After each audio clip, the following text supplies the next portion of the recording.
여러분 그 소프라노 그 신영옥 씨라고 들어보셨을 것입니다.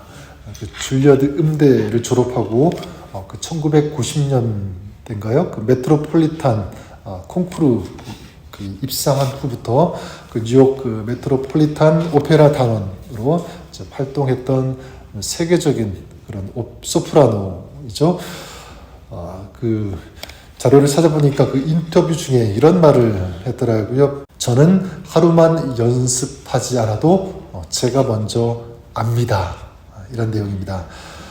그렇게 오래 배우고 활동을 하고 있음에도 불구하고 또 매일매일 이 보컬 훈련을 하고 있다.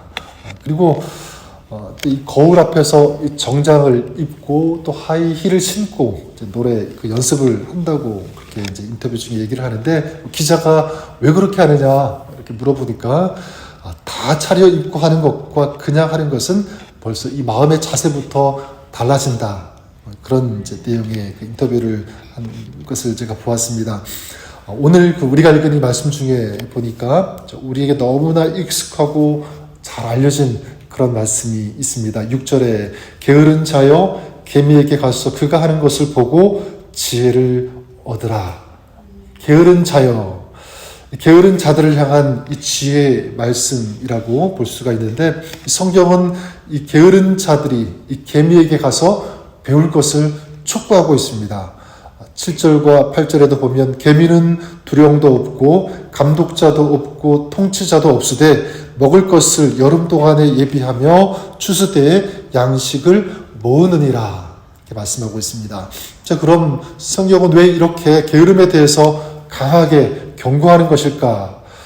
이것은 인간의 삶에 굉장히 좋지 않은 영향을 끼치기 때문에 그렇습니다. 9절에서 11절까지 우리 읽은 바와 같이 게으른 자여 내가 어느 때까지 누워 있겠느냐, 내가 어느 때 잠이 깨어 일어나겠느냐, 좀 더 자자 좀 더 졸자 손을 모으고 좀 더 누워 있자 하면 내 빈궁이 강도같이 오며 내 곰핍이 군사같이 이리라.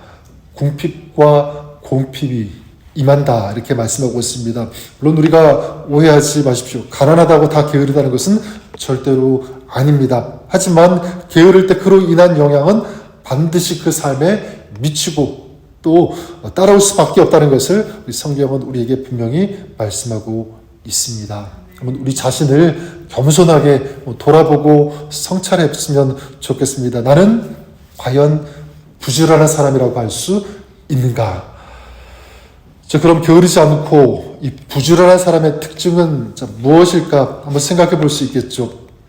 오늘 읽은 말씀 이 7절과 8절을 다시 보시면 여기에 힌트가 있다고 생각합니다. 개미는 두령도 없고 감독자도 없고 통치자도 없으되 먹을 것을 여름 동안에 예비하며 추수 때에 양식을 모으느니라. 첫 번째 그 특징은 뭐냐면 자기가 해야 할 일을 스스로 한다라는 것입니다.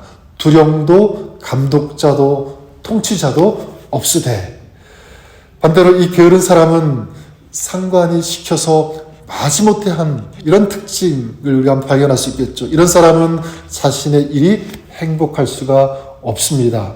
마지못해서 하니까 그야말로 먹고 살기 위해서 일을 한다고 볼 수가 있습니다. 하지만 진정 이 성실하고 부지런한 사람은 그렇지가 않습니다. 자기에게 부여된 임무, 이 사역, 이 일들을 성실하게 또 자기가 알아서 묵묵히 수행하는 사람이라고 할 수 있습니다. 그렇기 때문에 그 사람은 일을 함에 있어서 즐겁게 하고 또 보람을 느끼는 그런 사람, 저는 이런 사람이 바로 사명의 사람인 줄 믿습니다. 어떤 연구기관에서 조사를 했는데 그냥 일을 할 때 먹고 살기 위해서, 그러니까 일종의 그 잡으로 생각하고 일을 하는 사람과 자기가 하고 있는 일을 이 부르심, 콜링, 이 사명으로 인식하고 일을 하는 사람을 추적해서 연구를 했는데, 그냥 잡으로 생각하고 일을 하는 그 사람보다 사명으로 인식하고 일을 한 그 사람이 훨씬 능률적이었고요, 생산적이었다. 그리고 훨씬 더 많이 승진하고 또 성공을 거두었다는 그런 결과를 조사해서 발표를 한 것을 보았습니다. 여러분, 그런 의미에서 저와 여러분은 우리가 하고 있는 일이 어떤 일이든지 그것을 사명으로 인식하고 할 수 있는 여러분 되시기를 바랍니다. 그리고 그 일을 기쁨으로, 감사함으로 성실히 감당하시기를 주의 이름으로 축복합니다. 둘째로, 이 부지런한 사람의 또 한 가지 이 특징은 뭐냐면 해야 할 일을 미루지 않는다는 것입니다. 먹을 것을 여름 동안에 예비하며 추수 때 양식을 모으느니라. 먹을 것을 여름에 준비하고 또 추수하고 겨울을 대비하는 거죠.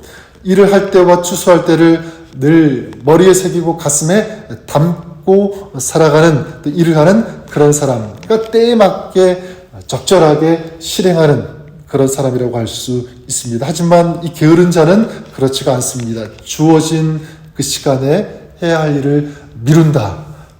또 어떤 경우에는 이 짧은 쾌락을 위해서 아주 중요한 소중한 그런 일들을 방치한다라는 거죠. 좀 더 자자, 좀 더 졸자, 좀 더 누워있자. 어떤 글에 보니까 시간을 사용하는데 이 세 가지 유형이 있다고 합니다. 첫 번째 유형은 뭐냐면 시간 파괴형이 있대요. 시간 파괴형. 그러니까 내 시간을 파괴하고 더 나아가 다른 사람의 시간까지 파괴하는 그런 사람. 어떤 사람이냐면 끊임없이 시기하고 질투하고 증오하고 분리하면서 시간을 보내는 그런 사람. 이 사람은 자기의 시간도 파괴하지만 다른 사람의 시간도 파괴하는 그런 사람이 있다. 또 둘째로 어떤 유형이냐면 시간 소비형이 있다고 합니다. 시간 소비형. 일한다고 이 플랜도 세우고 약속도 계획도 많이 세우지만 정작 실천하지 않는 그런 사람들. 그러니까 끊임없이 생각만 하지만 또 말만 하지만 행동으로는 옮기지 않는 그런 사람들. 이게 이제 시간 소비형이라고 합니다. 근데 마지막 세 번째는 뭐냐면 시간 창조형이 있대요. 시간 창조형. 내게 주어진 이 시간의 의미를 아는 사람. 그래서 이 시간이 하나님께서 나에게 부여하신 소중한 기회라고 생각하는 그런 사람. 그래서 이 사명을 수행하는 시간으로 모든 것들을 이해하는 그런 사람이겠죠. 그렇기 때문에 그 사람은 시간을 창조하는 사람이고 하나님의 역사에 동참하는 사람이다라고 할 수 있습니다. 저는 저와 여러분들이 이런 사람들이 될 수 있기를 바랍니다. 이제 마지막으로 제 마음에 이 와닿는 말씀이 바로 이것입니다. 계미는 두령도 없고 감독자도 없고 통치자도 없되 먹을 것을 여름 동안에 예비하며, 이제 마지막 그 다음 보니까 추수 때에 양식을 모으느니라 이렇게 말씀하고 있습니다. 저에게 이렇게 다가옵니다. 정말 부지런한 사람은 양식을 모으는 사람이다. 저는 저와 여러분들이 양식을 모으는 그런 사람들이 될 수 있기를 바랍니다. 우리가 모아야 할 양식이 그러면 무엇일까요? 물론 우리가 살아가기 위해서 필요한 음식, 물질, 어떤 이런 재산들일 수 있습니다. 전 여러분들이 하는 일에 있어서 어떤 것이든지 최선을 다해서 성실하게 그 일을 감당하시는 여러분 되시기를 바랍니다. 하지만 믿음의 사람, 우리 하나님의 사람이 본질적으로 모아야 되는 이 영적인 양식이 있다고 저는 믿습니다. 그것이 무엇이냐면 바로 예수 그리스도다라는 것입니다. 요한복음 6장에 보면 예수님께서 이렇게 말씀하시죠. 내가 곧 생명의 떡이다. 참된 이 생명의 양식이라는 것입니다. 너희 조상들은 광야에서 만나를 먹었어도 죽었거니와 이는 하늘에서 내려오는 떡이니 사람으로 하여금 먹고 죽지 아니하게 하는 것이니라. 누가요? 내가 곧 생명의 떡이다. 바로 그분이 예수 그리스도인 줄 믿습니다. 성도 여러분, 그렇기 때문에 우리가 가장 열심히 부지런히 찾고 구해야 할 분이 누구인가? 바로 생명의 떡이 되시는 예수 그리스도인 줄 믿습니다. 그렇기 때문에 우리가 주님을 만나고요, 주님과 교제하고 주님의 말씀을 듣는 일에 우리는 게을러서는 절대로 안 됩니다. 나태해서도 안 되고 나중에 미루어서도 절대로 안 됩니다. 이스라엘이 아침마다 이 만나를 매일 거두었을 때 그들이 살 수 있었던 것처럼 우리도 매일 부지런히 주님을 만나고 교제하고 그분과 동행할 때 또 그분의 말씀을 먹을 때 우리의 영은 사는 줄 믿습니다. 사랑하는 성도 여러분, 우리 주님께서 그렇게 성실하셨던 것처럼 우리도 그 주님의 성실하심과 신실하심을 닮아서 오늘도 우리에게 맡겨진 그 주님의 사명을 신실하게, 성실하게, 충성스럽게 감당해 나가는 그런 사명의 사람으로 오늘을 살아가시는 저와 여러분 우리 모두가 되시기를 주님의 이름으로 간절히 축원합니다.